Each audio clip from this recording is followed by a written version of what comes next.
ნამდვილი ინფორმაციაც რაღაცას შეიცავს, ისეც ვიღაცისთვის ის სენსიტიურია, ასე რომ ვთქვათ და რაღაცა შეიძლება პირადი ინფორმაციას მოიცავდეს. სამოქალაქო განვითარების ახალგაზრდული ცენტრის ორგანიზებით გორში ადგილობრივ ჟურნალისტებს და ახალგაზრდებს მედია წიგნიერების თემატიკაზე ვორქშოპები ჩაუტარდათ. შეხვედრაზე მონაწილეებმა განიხილეს დეზინფორმაციული ჯგუფების მიერ თუ როგორ ხდება ყალბი ინფორმაციის გავრცელება განზრახ-სიცრუის ტირაჟირებით, რათა მოახდინონ საზოგადოების განწყობებზე გავლენა.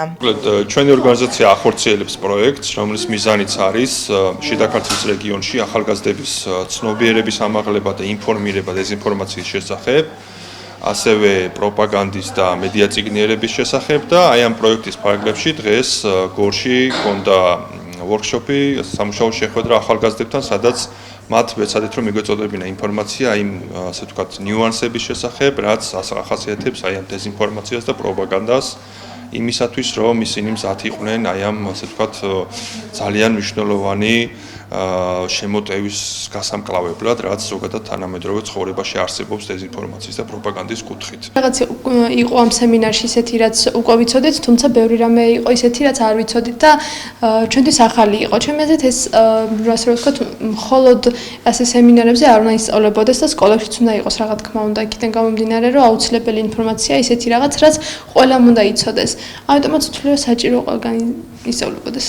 პროექტის ფარგლებში მონაწილეებმა უკვე გაიარეს მედია წიგნიერებისა და ადვოკატირების ტრენინგი და გადამზადდნენ როგორც ტრენერები. ტრენერთა ტრენინგში მონაწილეობით მათ ასევე მიიღეს მონაწილეობა საგანმანათლებლო ვიზიტში, რომელიც ქალაქ ვილნიუსში გაიმართა. მედია წიგნიერება არის პირდაპირ მნიშვნელობით ყველაზე ძლიერი იარაღი დეზინფორმაციის წინააღმდეგ საბრძოლოდ, რადგან პირველი მედია წიგნიერება ავითარებს კრიტიკულ აზროვნებას, რადგან ჩვენ კრიტიკული აზროვნების დახმარებით შეგვიძლია დავსვათ კითხვები თუ რატომ გაავრცელეს ეს ინფორმაცია, ვინ გაავრცელა, სანდუარ თუ არის ის წყარო მოცემული თვითონ ინფორმაცია რამდენად სანდუა, რომელი პიროვნებისაგან მოდის.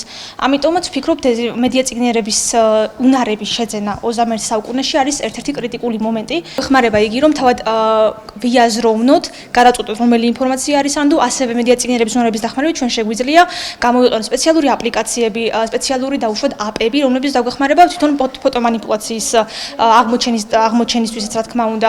ამიტომაც ვფიქრობ, მედია წიგნიერება უნდა იყოს ერთ-ერთი ეს თვითონ სკოლებში ჩემი პირადი აზრი არის, რომ ის უნდა ისწავლებდეს სკოლებშიც, უნდა შეძლო მოსწავლეებმა უკვე თვითონ იდენტიფიცირება ამისი და შემდგომ რა თქმა უნდა შეიძინენ ამ უნარებსაც. ცნობისთვის პროგრამას ახორციელებს სამოქალაქო განვითარების ახალგაზრდული ცენტრი, ლიეტუვის განვითარების თანამშრომლობისა და ჰუმანიტარული დახმარების ფონდის ფინანსური მხარდაჭერით.